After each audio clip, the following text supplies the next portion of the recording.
Okay, so recently, Sean O'Hare died. Currently, it's being ruled a suicide by hanging, which I guess is the popular way to commit suicide currently.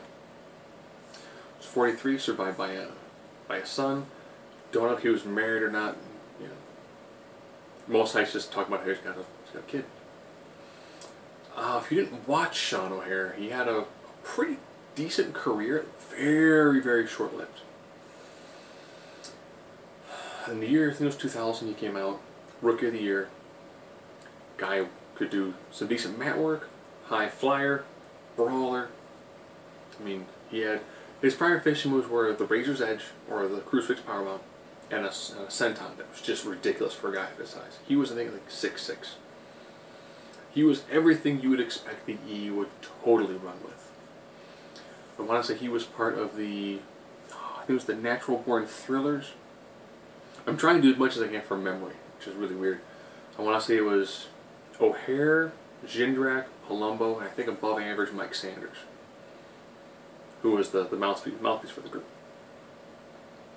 So a bunch of guys who were just big guys. If you watched the E for a long time, you probably saw Chuck Palumbo. Chuck Palumbo was a big dude.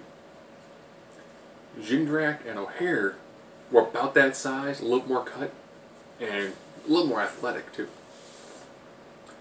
O'Hare and Jindrak, I want to say they were tag champs. I want to say they were tag champs when the E ended up buying WCW. They, of course, after the invasion, they pretty much buried all the WCW talent like as fast as they possibly could. They did, of course, repackage O'Hare into a devil's advocate sort of character. Great vignettes. He was like, you know, it's okay to cheat on your wife. Man, everyone else is doing it. I'm going to tell you anything you don't already know.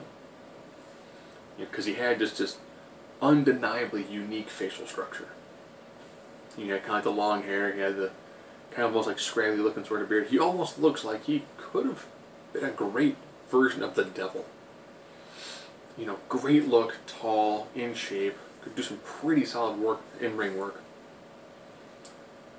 I think he got to do a few matches with that before they entirely got rid of the gimmick. And then paired with Roddy Piper.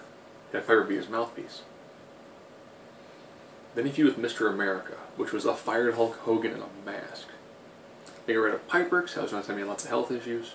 Had no idea what to do with Jindrak, what to do with O'Hare, and then he got spring cleaned. We don't think it was New Japan, did some work over there, did some mixed martial arts work.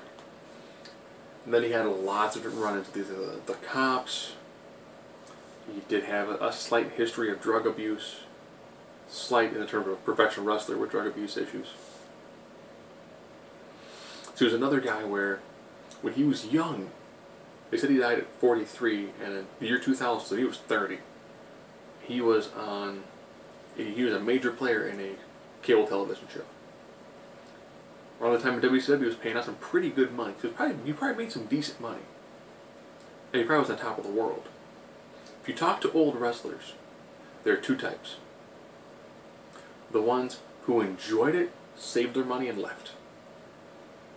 The ones who enjoyed it are flat broke and are constantly chasing the money as well as chasing that limelight again.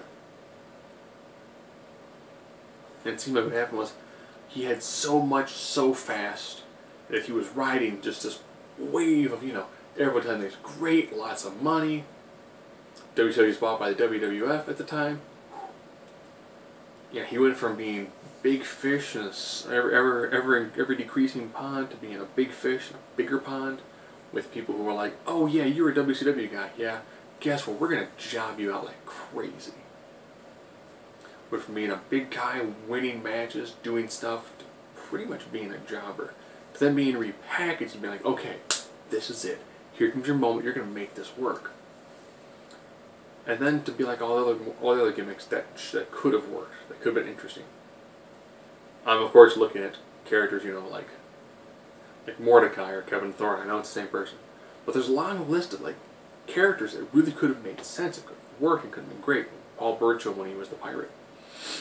These moments that could have really worked, but just didn't for some reason or another.